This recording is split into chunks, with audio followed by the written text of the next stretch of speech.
Genesis chapter 6, verse 4 from the New American Standard Bible. The Nephilim were on the earth in those days, and also afterward when the sons of God came in to the daughters of mankind, and they bore children to them. Those were the mighty men who were of old, men of renown. What we have been doing at the moment is really that we've done this heavy lifting, talking about sons of God, Nephilim, and things like that, and that has led us to some very, very relevant topic and issues of our days. Now let's read Deuteronomy chapter 29, verse 29.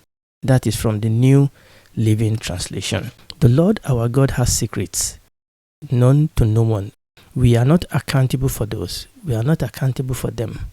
But we and our children are accountable forever for all that God has revealed to us, so that we may obey all the terms of this instruction. Everything that God has revealed to us, we are accountable for them. Now, I've often heard people say things like, why are you talking about the end time?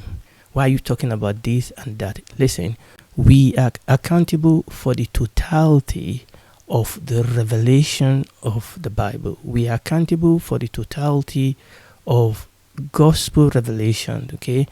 God has not called us to decide that we are going to look at one part of the Bible and ignore the rest. What we need to do is to study the whole Bible. To study them in tangent of each other is the whole Bible, is the whole gospel. We are not supposed to say, you know what, we are going to leave the Old Testament alone and we are just going to study the New Testament. Or we are only just going to study about healing, about the gift of the Spirit, about faith, the things that we can get, but we don't want to study about, the fruit of the Spirit. We don't want to study about prophecy. We don't want to study about end time. They are all one. If we don't study the whole scripture, our Christian life is going to be lopsided. I mean, the Bible says that when we study the end time, we will know how we ought to live. So it's the whole scripture. So you and I, just like we read in that Deuteronomy chapter 29, verse 29, on one hand, there are some things that doesn't concern us, that we are not accountable for. We are accountable for everything God has revealed, because it takes everything that God has revealed for us to truly know Jesus and to truly know God. We are still in Genesis chapter 6, verses 1 to 8, and the question we have been looking at is this: how can we explain the so-called 1% residual unidentified flying object or unidentified area phenomenon, UFOs and UAPs? We said quite a large number of these sightings and craft and UFOs and UAPs are really, really fake. They are not real, but that there's this 1% that are not fake. Are these advanced technologies and phenomenon from higher civilization than ours? Are they from other solar system? Are they from other dimensions? In other words, the question we're asking ourselves is, are there true extraterrestrial beings? Are there true interdimensional beings visiting our planet? Or are there other explanations for these phenomena? Are there other explanations for these sightings? Last episode, we started answering the question by first looking at the extraterrestrial beings. Remember our disclaimer? Okay, we are talking about extraterrestrial being, interdimensional being, because this is the terms that the expert in this area uses. And we are saying by using those terms, we are not necessarily endorsing them, okay? We are looking at them so that we can critique them in the light of the scripture. So the question is, are there true extraterrestrial beings? Are there extraterrestrial beings visiting our planet today? Remember, we are looking at the ET for now, and our conclusion is that we are not being visited by any beings from another solar system. Number one, we have shown that the probability that there is another planet out there by mere chance, that is able to sustain life, the probability of that is practically zero. We said that if there is a physical being out there apart from the planet Earth, if there are physical beings out there in the universe, and that is possible, number one, God must have created them. Number two, they must be physical. Number 3, since God has not revealed them to us, they are not our cup of tea. Number 2, we said and we contended that interstellar travel is practically impossible for a physical being. That interstellar travel is practically impossible for a physical being. And we ended by challenging the hypothesis and the theories that is often advanced to support the possibility of interstellar or interdimensional travel. Remember, we are talking about it now from purely physical side of things. Remember, we are still going to come to these interdimensional beings, and that takes us a top notch into a different discussion entirely. That will be for another episode. Now, people have said that civilization is ranked by energy. Whoever controls the energy is truly the one in charge. To achieve this feat, some of these feats that people are theorizing, you must have the technology to access the energy and the power of the universe. Not just the power of the planet, not just the power of the sun or your solar system. You need much more power. You must be able to harness the power of the universe, the power of the stars, the power of the galaxy.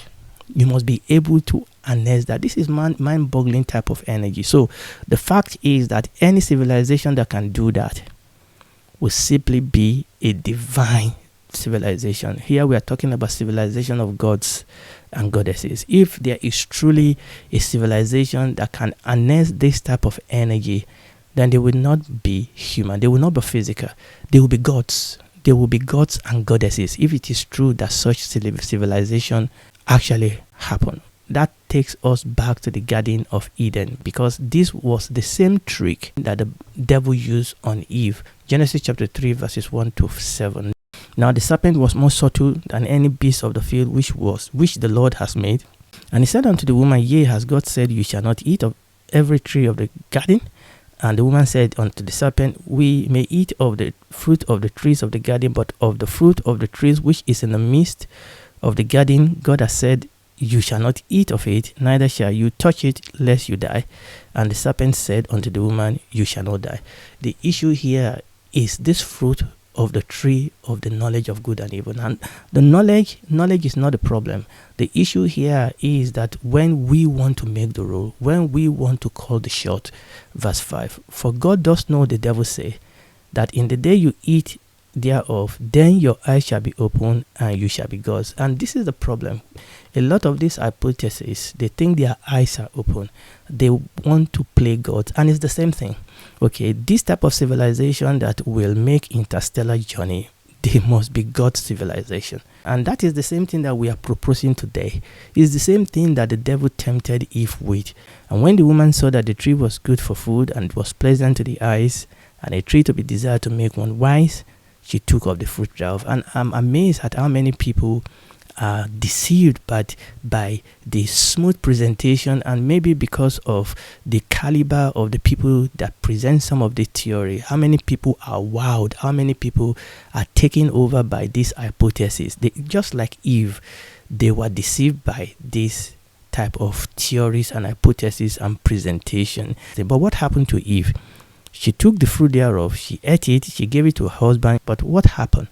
No, they were greatly disappointed. No, this knowledge did not lead to the liberation and the civilization that they were promised. Verse 7 says, And the eyes of them both were opened, and they knew that they were naked. And they sewed fig trees together and made themselves aprons. They were disappointed because they were trying to play God. And this is the same thing that we are being sold today. So the question then is, what about these ETs, these extraterrestrial beings, these UFOs, these UAPs, these extraterrestrial beings that people have been encountering? Where are they from? Who sends them? Well, since they are not from out there, they must be from in here. What I'm saying is that we admit that people are encountering these ETs, these UFOs, these UAPs. We agree. Okay, I'm not ignoring. There's this 1% that you cannot rule them out. They are there. Honest people have tested this information. This thing happens. Okay, so we agree with that, but we are saying that they are from here. They are not from out there. They are not really extraterrestrial beings, but they are intraterrestrial objects and beings. But this then creates the next question. But how could they be from here?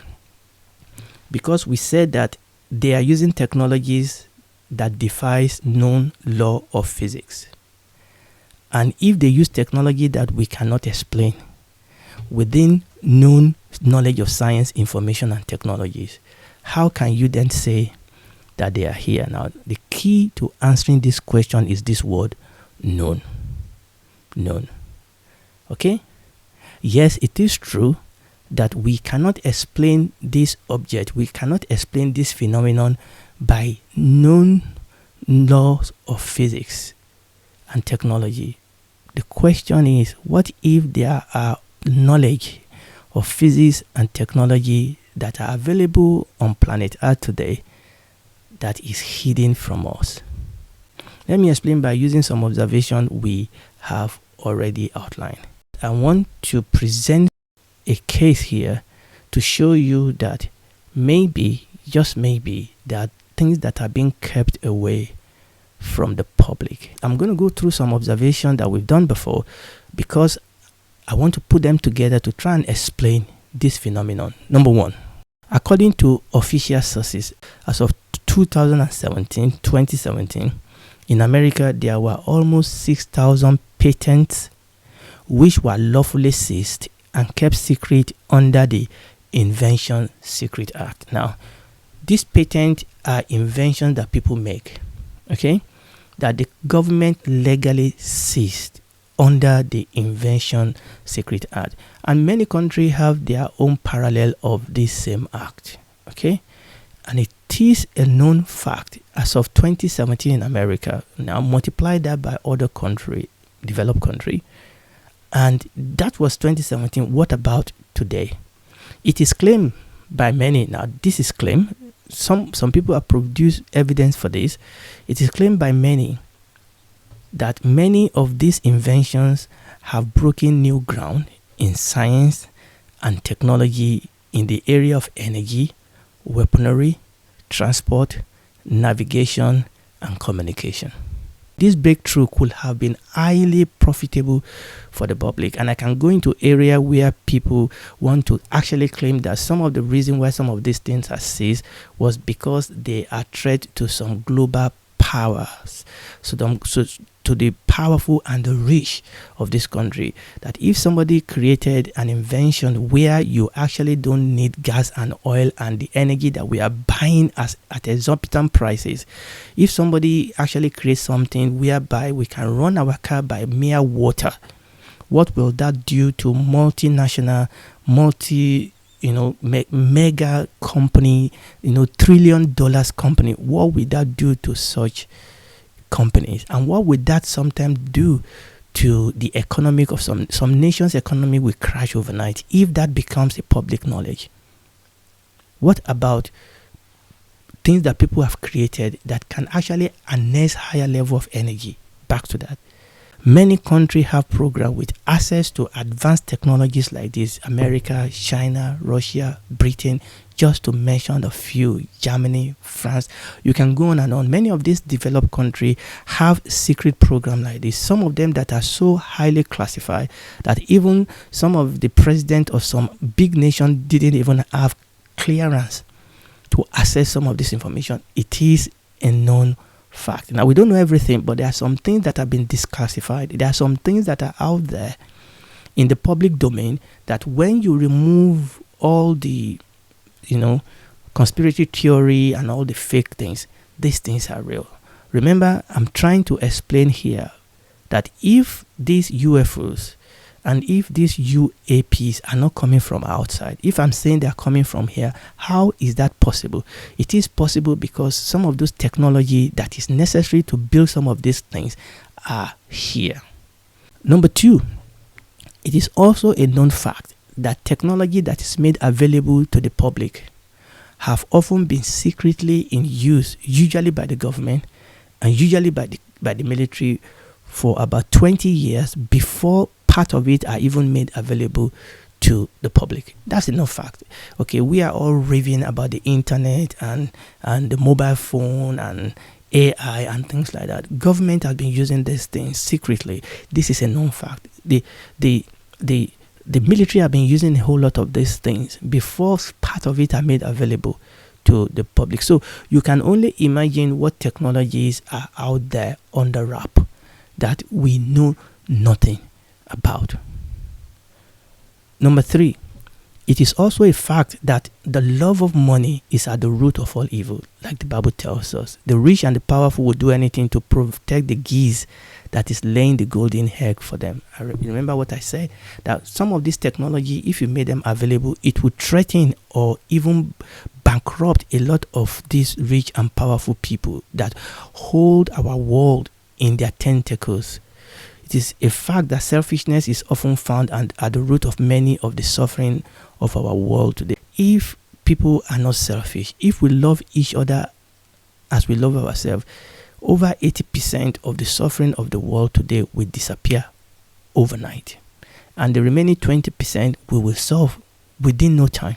So a whole lot of this thing that is going on here are being controlled by this observation. And number 4, throw into this mix renegade and rogue government, terrorist group, rogue science, powerful company who are also doing their own research in the dark, who are also doing their own research in the shadow, and who are also making invention and sometimes selling these technologies to the highest bidder. Think about these things. And number 5, we also touch on the claim by experts that government and some of these rogue groups sometimes organize UFOs and UAPs and aliens adoption. Some of these things are being done by government.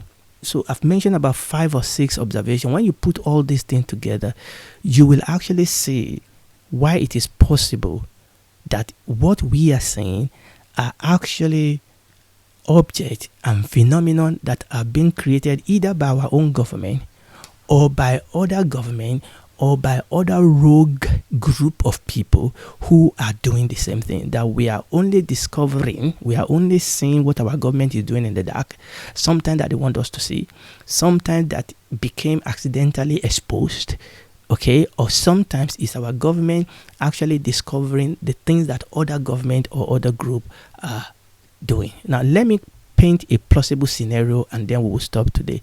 This is a possible scenario that I have worked out.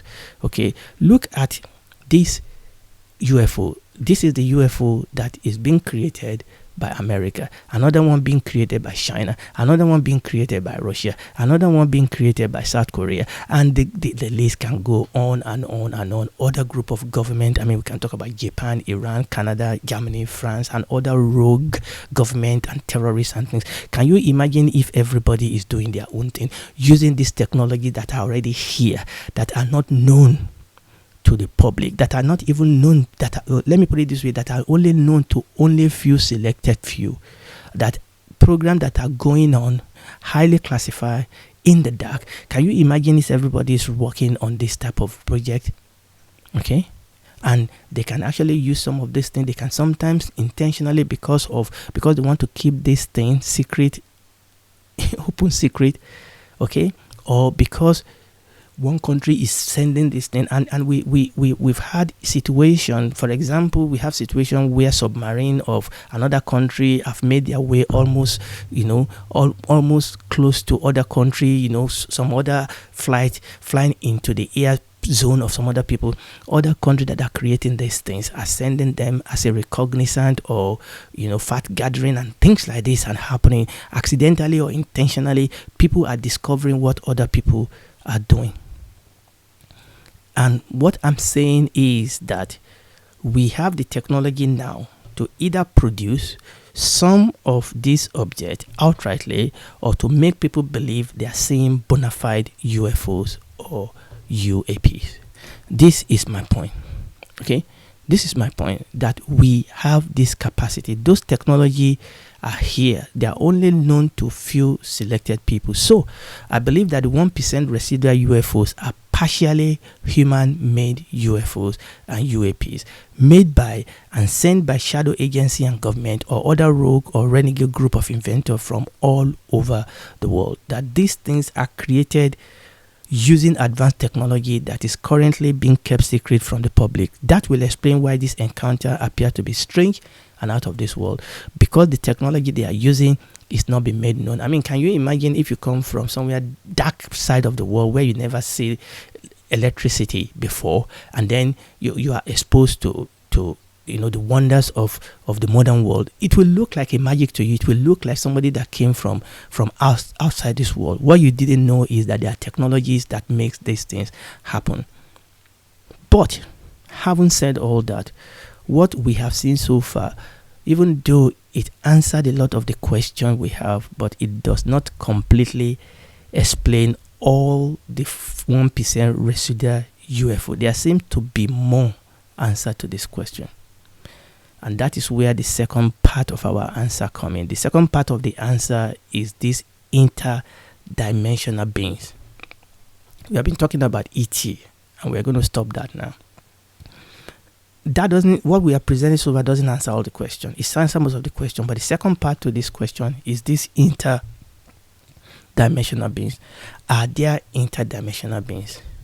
Are there interdimensional life? Are there interdimensional beings? And if that is the case, who are they? How do they even travel to our dimension? And how do they fit into this picture? This is where we are going to take it from next episode, by the grace of God. If you are listening to me and you are not born again, I want you to know that God loves you. Jesus died for you so that you might be saved. As the Holy Spirit convicts you, your heart, anytime you are listening to this message, I want you to invite Jesus as your Lord and Savior. Ask Him to save you. You will be saved. It will be your father. You will be his daughter, his son. Okay? Member of his kingdom, member of his household. He will walk with you. He will grow in your faith as you join yourself to a Bible-believing church. And when this is all over, you will be able to spend eternity with Him in the new heaven and the new earth. Do it right now.